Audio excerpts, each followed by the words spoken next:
নমস্কার বন্ধুরা, আমি শুভজিৎ। হারমাদ নামটির সঙ্গে আমরা প্রত্যেকেই কম বেশি পরিচিত। বর্তমান যুগের বিভিন্ন রাজনৈতিক দল একে অপরকে হারমাদ বলে গালাগালি করে।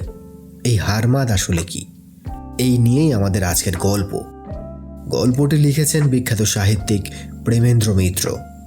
তাহলে শুরু করা যাক আমাদের আজকের গল্প, হারমাদ। আজকের কথা নয়, ইংরেজের রাজত্ব তখনও শুরু হয়নি। মুসলমানদের রাজ প্রতাপ অস্তে যায় হয়েছে। দেশময় গোলযোগ, যে যার পাড়ে লুট করে খায়। দেশে না আছে শাসন, না আছে শান্তি। তখনকার কথা বলছি। কর্ণফুলী নদীর ধারে মাঝারি একটি গ্রাম, নাম রঙ্গনা। রঙ্গনার লোক সবাই নদীর ধারে ভেঙে পড়েছে। রঙ্গনার সব থেকে ধনী সওদাগর উজ্জ্বল সাধু ৩ ছেলে নিয়ে বাণিজ্যে যাবেন। ৭টা ডিঙা নদীর ধারে সেজেছে। তার কোনোটা ময়ূরপঙ্খী, কোনোটা মকরমুখী, কোনোটার মাথায় পরীর মূর্তি, কোনোটা বা রাজহাঁসের। বাণিজ্যে যাওয়া তখন সোজা নয়। জলপথে একবার গেলে ফেরবার আশা কম। জলঝড় তো আছেই, তার ওপর জলদস্যুর উৎপাত। উজ্জ্বল সাধুকে গায়ের লোক অনেক নিষেধ করেছে, কিন্তু উজ্জ্বল সাধু ছিলেন একরোখা। ভয় ডর বলে কিছু জানেন না। তিনি কারুর কথা শোনেননি। বলেছেন, সওদাগরের বংশ আমরা। ৭ সমুদ্র চষে বেড়ানোই আমাদের জাত ব্যবসা। আমাদের কি ভয় ডর করলে চলে? ডিঙা প্রস্তুত, সাজগোজ সব শেষ। বাড়ির মেয়েদের পান সুপারি দূর্বা চন্দন দিয়ে নৌকা বরণ করা হয়ে গেছে। মাঝিরা দাঁড়ে বসেছে। উজ্জ্বল সাধু তার ময়ূরপঙ্খীতে উঠে নোঙর তোলবার আদেশ দিতে যাবেন। এমন সময় তার মনে হলো তার ছোট ছেলে বসন্তকে তো দেখা যায়নি অনেকক্ষণ।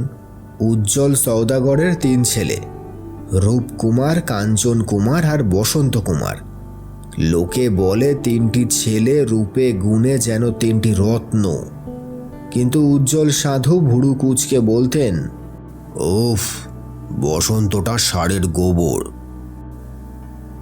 বসন্তকে পছন্দ না করবার তার কারণ ছিল। রূপকুমার, কাঞ্চন কুমার বাপেরই মতো, যেমন জোয়ান তেমনি সাহসী। কোন বিদেশে গিয়ে কেমন করে বাণিজ্য করবে, এই হলো তাদের সারাক্ষণের চিন্তা। আর বসন্ত এসবের বিপরীত। সওদাগরের ছেলে হয়ে সে রাত দিন পুঁথিপত্র নিয়েই ব্যস্ত। দেখতে নেহাত দুর্বল রোগা সে নয় বটে, কিন্তু দাদাদের মতো লম্বা চওড়া চেহারাও তার নয়। মাথাটি তার বামুন পণ্ডিতের মতো মুড়োনো, তার মাঝখানে মস্ত বড় একটা টিকি। উজ্জ্বল সাধু রাগ করে বলতেন, তাল পাতার পুঁথি পড়ে পড়ে ওর টিকি একদিন তাল গাছ হবে, দেখিস। ভাইরাও বাবার দেখা দেখি তাকে ঠাট্টা করতে ছাড়ত না। ছোট ভাইকে তারা বিশেষ পছন্দ করে না, কিন্তু বসন্তের তাতে ভ্রুক্ষেপ ছিল না। বরাবর রূপ আর কাঞ্চনই বাপের সঙ্গে বিদেশে যায়। এবারে উজ্জ্বল সাধু জোর করেই বসন্তকে নিয়ে চলেছেন।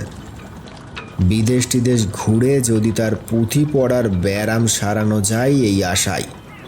ছোট ছেলেকে এখন না দেখতে পেয়ে তিনি বিরক্ত হয়ে জিজ্ঞাসা করলেন, কোথায় গেল বসন্ত? কেউ তা জানে না। চারিদিকে খোঁজ পড়ে গেল, কিন্তু বসন্তকে পাওয়া গেল না। কোনো ডিঙাতেই সে ওঠেনি। নৌকা ছাড়তে দেরি হয়ে যাচ্ছে। উজ্জ্বল সাধু রেগেই খুন। বললেন, সে নিশ্চয় বিদেশে যাওয়ার ভয়ে কোথাও পালিয়েছে। লোকজনকে ডেকে বললেন, যেখানে আছে যেমন করে পারো খুঁজে পিচ মোড়া করে বেঁধে নিয়ে এসো।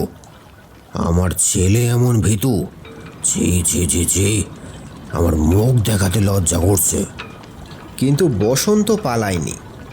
লোকজন নৌকো থেকে নেমে খুঁজতে যাবে, এমন সময় দেখা গেল দুই বগলে দুটি পুটুলি নিয়ে দৌড়তে দৌড়তে সে আসছে।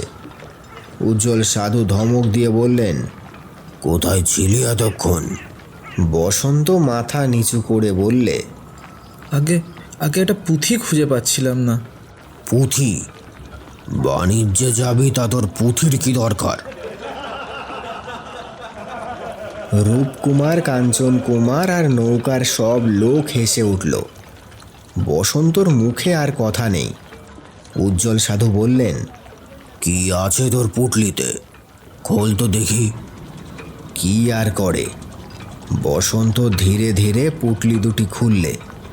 পুটলির ভেতর একরাশ পুঁথি। উজ্জ্বল সাধুর আর সহ্য হলো না। দাঁড়া, তোর পুঁথি পড়া আমি বার করছি।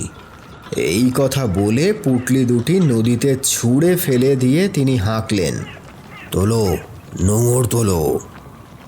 বসন্ত চমকে চিৎকার করে উঠে হতভম্ব হয়ে জলের দিকে তাকিয়ে রইল। নৌকার লোকেরা সবাই হেসে উঠল। হালকা তালপাতার পুঁথি, জলে পড়েও তা ডোবেনি। বসন্তর মনে হলো এখনো জলে নেমে সেগুলো তুলে আনা যায়, কিন্তু উপায় নেই।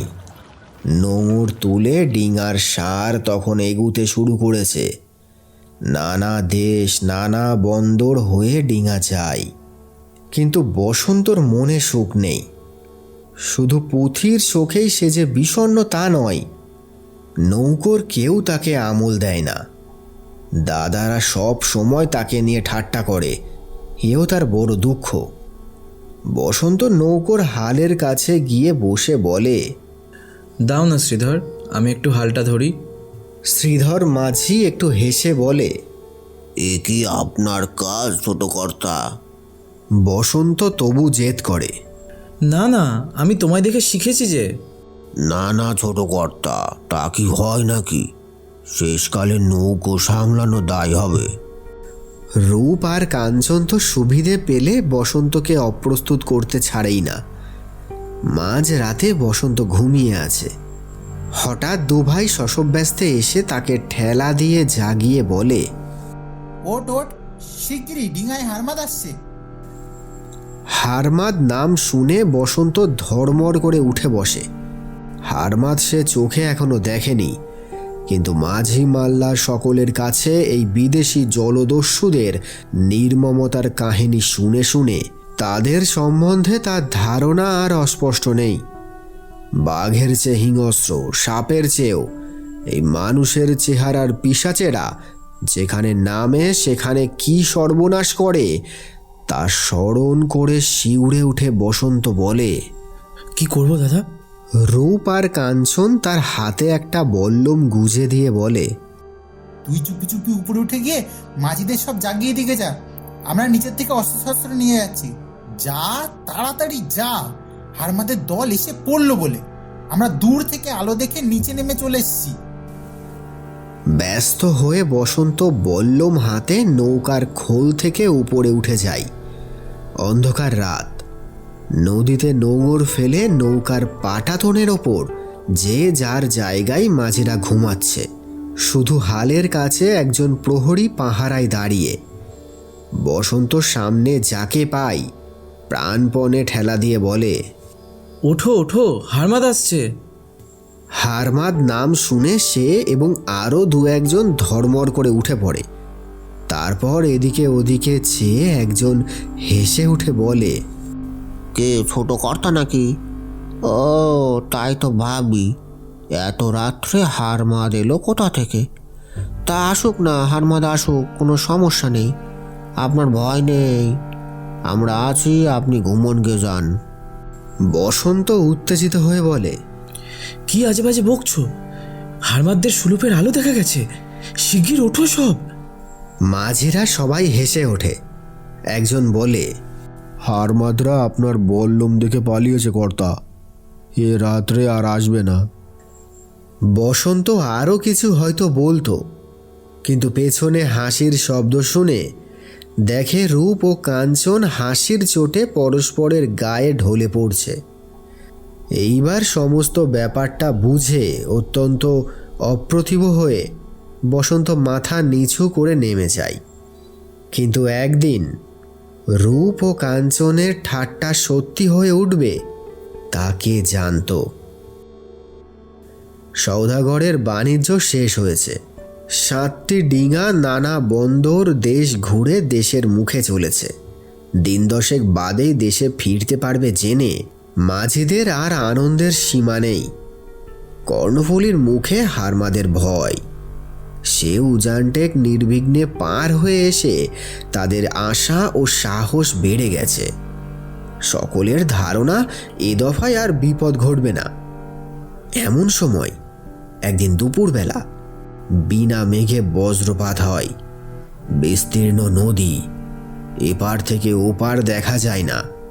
তারই মাঝখান দিয়ে সওদাগরের 7 ডিঙা চলেছে। হঠাৎ সামনের মকরমুখ ডিঙার দাঁড় টানা বন্ধ হয়ে গেল। মকরমুখ থেকে একজন হেঁকে বললে, খবরদার, সামনে লুট হচ্ছে। সব নৌকোর মাঝি মাল্লা উদ্গ্রীব হয়ে ছুটে এলো।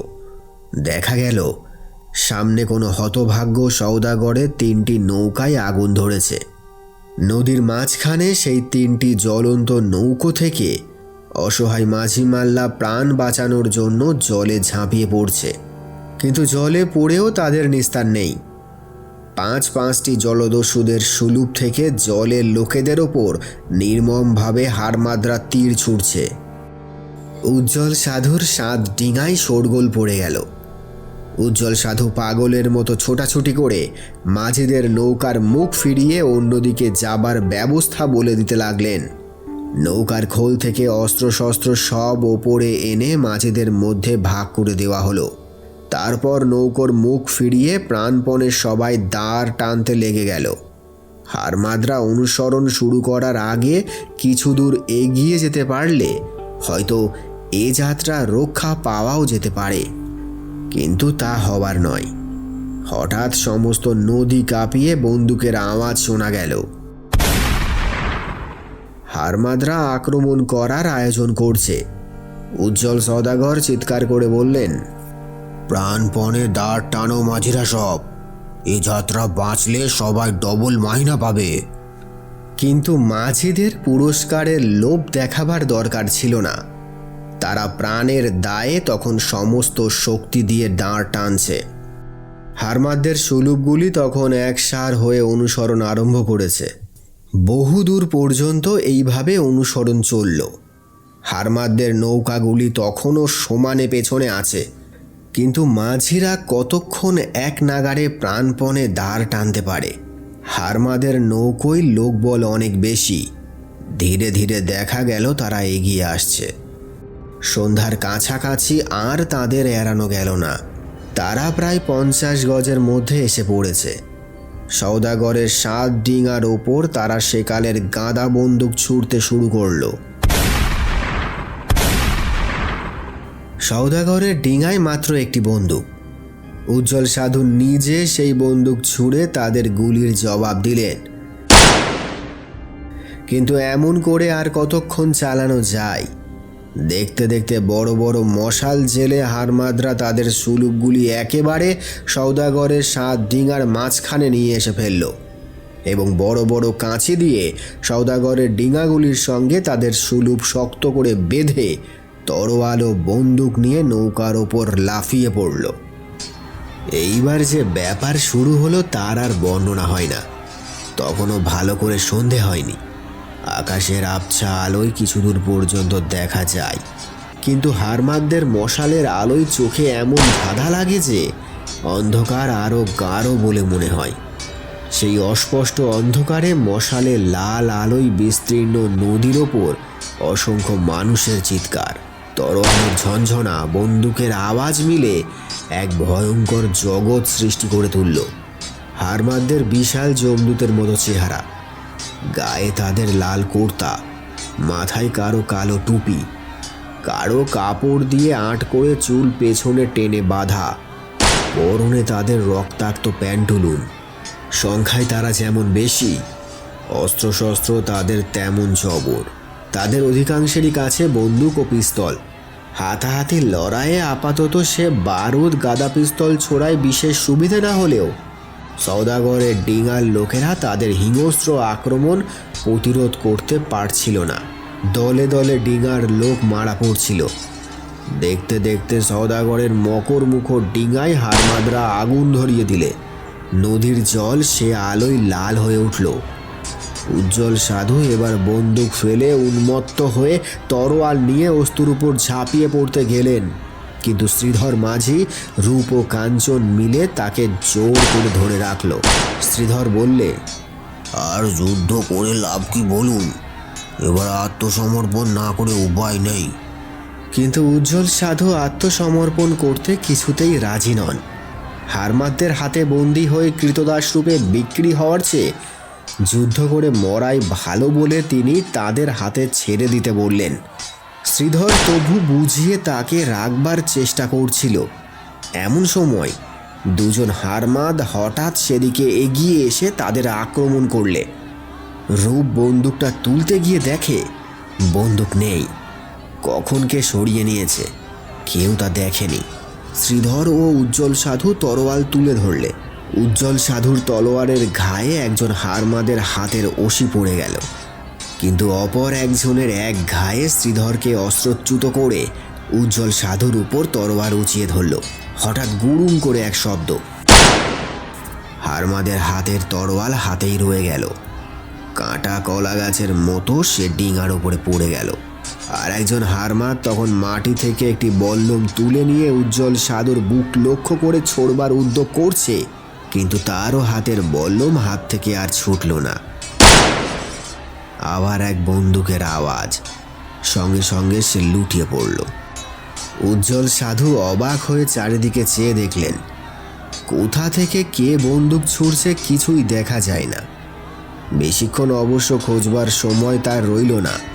হারমাদরা এইবার চারিদিক থেকে এসে তাদের ছেঁকে ধরল। সওদাগর মরিয়া হয়ে লড়বার জন্য প্রস্তুত হচ্ছেন। এমন সময় শ্রীধর জোর করে একটা সাদা নিশান তুলে দেখাতে লাগলো। সাদা নিশান মানে সন্ধি। হারমাদদের কাছে সাদা নিশান মানে আত্মসমর্পণ। সাদা নিশান দেখা মাত্র অন্য সমস্ত নৌকাতে যুদ্ধ থেমে গেল। হারমাদরা এবার এগিয়ে এসে দড়ি দিয়ে শক্ত করে সকলকে বেঁধে ফেলতে লাগলো। উপায়হীন হয়ে উজ্জ্বল সাধু হাত বাড়িয়ে দিলেন, কিন্তু যে হারমাদ তাকে বাঁধতে এসেছিল হঠাৎ আর এক বন্দুকের আওয়াজের সঙ্গে সঙ্গে সে পড়ে গেল। সাদা নিশানের পরও বন্দুক ছোড়ে কে? সবাই কৌতূহলী হয়ে চারিদিকে চেয়ে হঠাৎ দেখতে পেল নৌকোর মাস্তুলের একেবারে আগায় পা ঝুলিয়ে একজন বন্দুক নিয়ে বসে আছে। একজন হারমাদ তার দিকে পিস্তল উঁচিয়ে ধরতেই মাস্তুল থেকে আবার এক আওয়াজ এলো। হারমাদের বন্দুক ছোড়া জীবনের মতো শেষ হয়ে গেল সঙ্গে সঙ্গে। সাদা নিশানের পরও এরকম বন্দুক ছোড়ায় হারমাদরা একেবারে ক্ষেপে উঠল। তারা সবাই সেই দিকে বন্দুক উঁচিয়ে তাকে গুলি করবার জন্য উদ্যোগ করছে। এমন সময় হারমাদদের সর্দার গঞ্জালেস এগিয়ে এসে হাত নেড়ে বললে, থাম, গুলি করে মারলে ওর অপরাধের উচিত শাস্তি হবে না। ওকে জ্যান্ত পুড়িয়ে মেরে আমি কুকুর দিয়ে খাওয়াবো। ওকে জীবন্ত নামিয়ে নিয়ে আসতে হবে। তিনজন হারমাদ তৎক্ষণাৎ মাস্তুল বেয়ে উপরে উঠতে গেল, কিন্তু বেশি দূর তাদের উঠতে হলো না।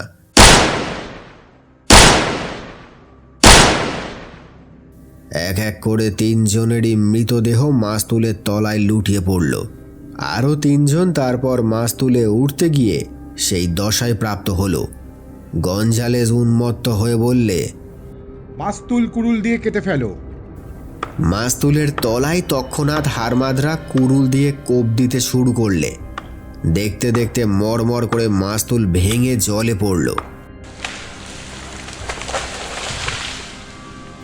সঙ্গে সঙ্গে মাস্তুলের বন্দুকবাজও জলে ছিটকে পড়ল। কজন হারমাদ তাকে ধরার জন্য সঙ্গে সঙ্গে জলে ঝাঁপিয়ে পড়ল। তিনজনের হাত থেকে সাঁতরে পালানো সহজ নয়। বন্দুকবাজ ধরা পড়ল। হারমাদরা তাকে সেই জলে ভেজা অবস্থায় পিচ মোড়া করে ওপরে তুলে নিয়ে এলো। লোকটা এতক্ষণ মাথা নিচু করেছিল। হঠাৎ উপরে এসে মুখ তুলতেই উজ্জ্বল সাধু, রূপ, কাঞ্চন, শ্রীধর সবাই একসঙ্গে অস্ফুট চিৎকার করে উঠলে। এ কি, এ যে বসন্ত! বসন্ত কোথার থেকে এলো? এই যে বসন্ত দেখছি, এই যে বসন্ত। বসন্ত কোথায় ছিল? গঞ্জালেস বসন্তের মাথার ঝুঁটি ধরে নাড়া দিয়ে বললে, তোমার হাতের ভারী তাক না ছোকরা? আচ্ছা, আগুনে একবার সেকে নিয়ে তারপর দেখা যাবে তুমি কত তাক করতে পারো। উজ্জ্বল সাধু হাত বাড়িয়ে কি বলতে গেলেন, কিন্তু একজন হারমাদ তার মাথায় এক আঘাত করে তাকে নীরব করে দিল। হারমাদরা বসন্তকে বেঁধে নিচে নিয়ে গেল। গভীর রাত। নৌকার খোলের ভেতরে এক জায়গায় বসন্তকে একা বেঁধে ফেলে রাখা হয়েছে। হারমাদরা জানিয়ে গেছে কাল সকালে তাকে পুড়িয়ে কুকুর দিয়ে খাওয়ানো হবে। ওপরে হারমাদরা লুট সফল হওয়ার আনন্দে হল্লা করে ফুর্তি করছে। তারই অস্পষ্ট আওয়াজ নিচে এসে পৌঁছচ্ছিল। আর বসন্ত ক্ষোভে রাগে দাঁত চেপে গুমড়ে উঠছিল। সে সকালে মারা যাবে তার জন্য তার দুঃখ নেই। দুঃখ শুধু এই জন্য যে এই নরপিশাচদের উপযুক্ত শাস্তি সে দিতে পারল না। আরও কটাকে মেরে মরতে পারলে তার মনে শান্তি হতো, কিন্তু আর উপায় নেই। হঠাৎ তার মনে হলো উপায় কি সত্যিই নেই? হারমাদরা সব ফুর্তিতে মেতেছে, তার কাছে কেউ নেই। কোনো রকমে হাতের বাঁধন যদি সে খুলতে পারে তাহলে নৌকোর জানালা দিয়ে জলে নেমে যাওয়া তার কাছে শক্ত নয়। একবার বাইরে বেরোতে পারলে হারমাদদের আরও গোটা কতককে সাবার সে করতে পারবেই। কিন্তু হাতের বাঁধন, পায়ের বাঁধন খোলা যায় কি করে? কোনো রকম একটা ধারালো জিনিস থাকলে কোনো রকমে তাতেই ঘষে বাঁধন কাটা যেত। নৌকোর খোলে একটি তেলের বাতি মিটমিট করে জ্বলছে। তার আলোয় চারিদিকে চেয়ে তেমন কিছু সে দেখতে পেল না। না, উপায় নেই। প্রতিশোধ ভালো করে না নিয়েই তাকে পুড়ে মরতে হবে। হঠাৎ পিছু মোড়া করে বাধা সত্ত্বেও বসন্ত উঠে বসল। উপায় তো আছে। পুড়ে মরার কথা মনে হওয়ার সঙ্গে সঙ্গে তার মনে হলো বাতির আলোতে বাঁধন সে পুড়িয়ে ফেলতে তো পারে, এখন কেউ না দেখতে পেলে হয়। কোনো রকমে ঘষতে ঘষতে অতি কষ্টে সে বাতির কাছে গিয়ে পৌঁছালো। কিন্তু এখানেও আর এক অসুবিধা। কোনো রকমে উঠে দাঁড়াতে হয়তো সে পারে, কিন্তু পেছন দিকে ভালো করে তো দেখা যায় না।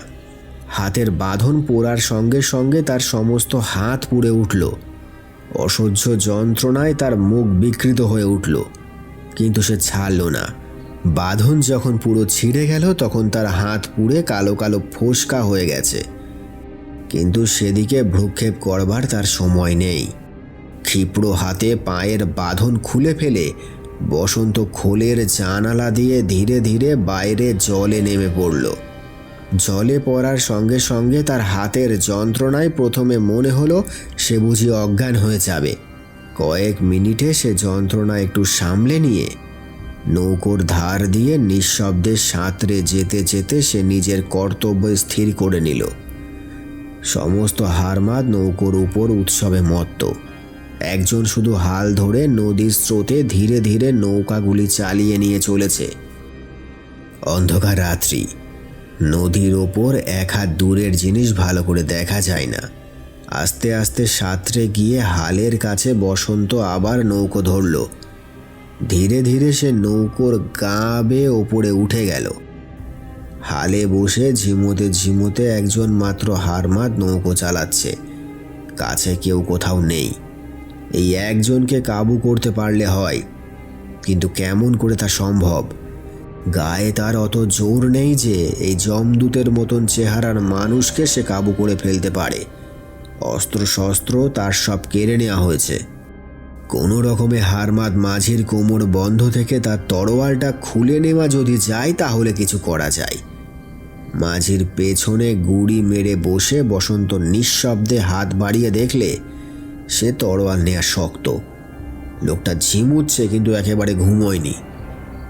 বসন্ত বসে বসে উপায় ভাবতে লাগলো। হঠাৎ বিধাতাই সুযোগ করে দিলেন। লোকটা ঝিমোতে ঝিমোতে হঠাৎ একেবারে সামনে ঘুমের ঘরে ঢলে পড়ল। সেই মুহূর্তে তার কোমর থেকে তরোয়াল খুলে নিয়ে বসন্ত উঠে দাঁড়ালো। কোমরে টান পড়ায় হারমাদ সজাগ হয়ে ফিরে দাঁড়ালো, কিন্তু তখন তার সময় ফুরিয়েছে। এক কোপে তার ছিন্ন মুন্ডু ঘাড় থেকে পেছনে ঝুলে পড়ল। লাশটা থেকে তার জামা কাপড় খুলে নিয়ে বসন্ত লাশটা একধারে চাপা দিয়ে রেখে দিল। জামা প্যান্টুলুন সে পরল বটে, কিন্তু তার গায়ে সেগুলো ঢলঢল করতে লাগলো। তা হোক, তবু দূর থেকে দেখে চিনতে পারা যাবে না। এইবার কি করবে সেই হলো সমস্যা। কোনো রকমে নৌকাটিকে তীরের কাছে নিয়ে কোনো চড়াই ঠেকিয়ে দিতে পারলে কাজ হয়। তীর কত দূর তা না জেনেও সে ধীরে ধীরে নৌকোর হাল ঘুরিয়ে দিল। অধিকাংশ হারমাদ ফুর্তি করবার জন্য সওদাগরের বড় ময়ূরপঙ্খিতে এসে জড়ো হয়েছে। এই নৌকাতেই সওদাগরের সমস্ত মাঝি মোল্লা লোকলস্কর বেঁধে রাখা হয়েছে। অন্য নৌকাগুলিতে শুধু সওদাগরের মতো দু একজন ছাড়া আর কেউ নেই। নৌকো চড়েতে লাগলে হারমাদরা কয়েকজন চড়ে নামবেই নৌকো ঠেলে জলে ভাসাতে। সেই সময় কিছু না কিছু করা যাবে। চর সত্যি বেশি দূরে ছিল না। হঠাৎ সশব্দে নৌকা চরে ঠেকে থেমে গেল। নৌকো অনেকখানি ওপরে উঠে গেছে। হারমাদরা ভিড় করে নৌকোর পাটাতনের ওপর এসে দাঁড়ালো।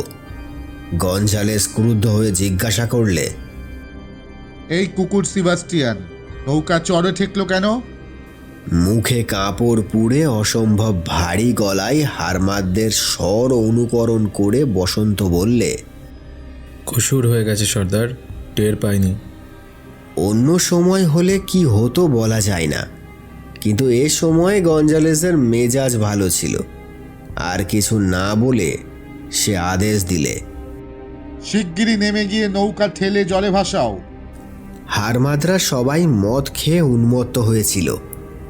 আদেশ পাওয়া মাত্র হর হর করে প্রায় সবাই নিচে নেমে গেল। এতটা বসন্ত আশা করেনি। এইবার সুযোগ। গঞ্জালেস নৌকোর ধারে গিয়ে মাথা নিচু করে হারমাদদের কি করতে হবে চিৎকার করে বুঝিয়ে দিচ্ছিল। মৃত সেবাস্টিয়ানের কোমরের ছোড়াটা খুলে নিয়ে বসন্ত নিঃশব্দে গঞ্জালেসের পেছনে গিয়ে দাঁড়ালো। তারপর প্রাণপণে জোর সংগ্রহ করে তার পিঠে ছুরি বসিয়ে দিলে। গঞ্জালেস আওয়াজটি পর্যন্ত না করে তৎক্ষণাৎ মাটিতে লুটিয়ে পড়লে। নিচে হারমাদরা নৌকো ঠেলাই ব্যস্ত। তারা কিছুই জানতে পারল না। এক মুহূর্ত নষ্ট না করে বসন্ত নিচে নৌকোর তলায়, যেখানে তার বাবা ভাই মাঝি মোল্লারা বন্দী হয়েছিল, সেখানে নেমে গিয়ে একে একে সকলের বাঁধন কেটে দিয়ে বললে, যা পারো অস্ত্রশস্ত্র নিয়ে শিগগিরই নৌকার ধারে এসো। হারমাদরা প্রায় সব নৌকো ঠেলে জলে নামিয়ে এনেছে। নৌকো জলে ভাসাবা মাত্র যেই হারমাদরা ওপরে উঠতে যাবে, অমনি দেখা মাত্র তাদের সংহার করতে বলে বসন্ত আবার গিয়ে হাল ধরলে। কিছুক্ষণ বাদেই হারমাদদের ঠেলায় নৌকো জলে ভাসল। তৎক্ষণাৎ হাল ঘুরিয়ে বসন্ত নৌকোর মুখ তীর থেকে ফিরিয়ে দিলে।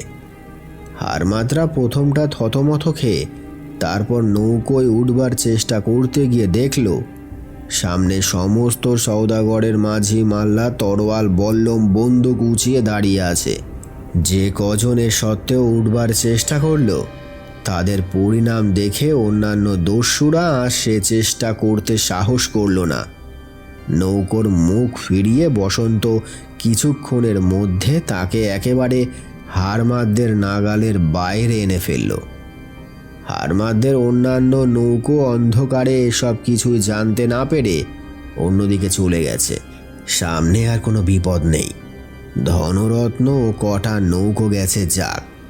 প্রাণ বাঁচাতে পেরে মাঝি মোল্লাদের তখন আর আনন্দের সীমা নেই।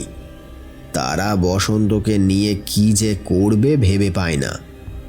রূপ আর কাঞ্চন শুধু অবাক হয়ে জিজ্ঞাসা করলে, তোর বন্দুকের অত তাগ হলো কবে রে? তুই শিখলি কোথায়? বসন্ত হেসে বললে, বন্দরে নেমে বেশাতি করতে যাওয়ার সময় আমাকে তো সঙ্গে নিতে না। আমি তখন কোনো কাজ না পেয়ে বাবার বন্দুক ছোড়া অভ্যাস করতাম। উজ্জ্বল সাধু ছেলের কাছে এসে তার পিঠ চাপড়ে আদর করে বললে, তুই যা করেছিস তার পুরস্কার দেওয়া যায় না, তবু তুই যা চাস আমি দেব। বল তুই কি চাস? মাথা নিচু করে নৌকোর ওপর পা ঘষতে ঘষতে বসন্ত অস্পষ্ট স্বরে বললে, আমার সেই পুঁথিগুলি যদি। নমস্কার বন্ধুরা, আমি শুভজিৎ। ভিডিওটি তোমাদের কেমন লাগলো কমেন্টের মাধ্যমে জানাতে পারো। আর তোমরা কোন বিষয় জানতে চাও বা কোন ঘটনার কথা জানতে চাও সেটিও আমাকে কমেন্টের মাধ্যমে জানাতে পারো। গল্পটি যদি তোমাদের একটু ভালো লেগে থাকে তাহলে একটি লাইক দিয়ে দিও। আর তোমরা অনেকেই আছো যারা এই চ্যানেলের নিয়মিত দর্শক বন্ধু, কিন্তু চ্যানেলটিকে এখনও সাবস্ক্রাইব করোনি, তাদেরকে অনুরোধ করব প্লিজ চ্যানেলটাকে সাবস্ক্রাইব করে দিয়ে আমার পাশে থেকো। দেখা হবে খুব তাড়াতাড়ি আবার একটা নতুন ভিডিওর সাথে। ভালো থেকো, সুস্থ থেকো এবং ক্রিয়েটিভ সোলের সাথে থেকো। ধন্যবাদ।